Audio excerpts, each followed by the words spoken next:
একটি ঘোষণা।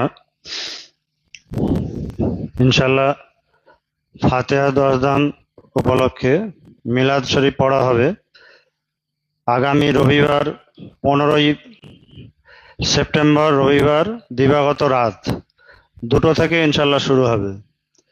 মিলাদ শরীফ পড়া হবে রাত্রি 2টো থেকে। রবিবার দিবাগত রাত 15ই সেপ্টেম্বর দিবাগত রাত 2টো থেকে ইনশাল্লাহ শুরু হবে, ফজর পর্যন্ত চলবে।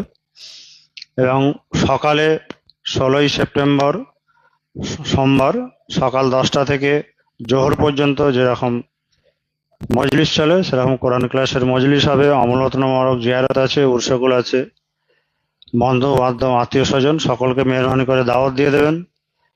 এবং যেরকম লাইভ হচ্ছে মিলাদ শরীফও লাইভ হবে এবং মজলিসও ইনশাল্লাহ লাইভ হবে। আর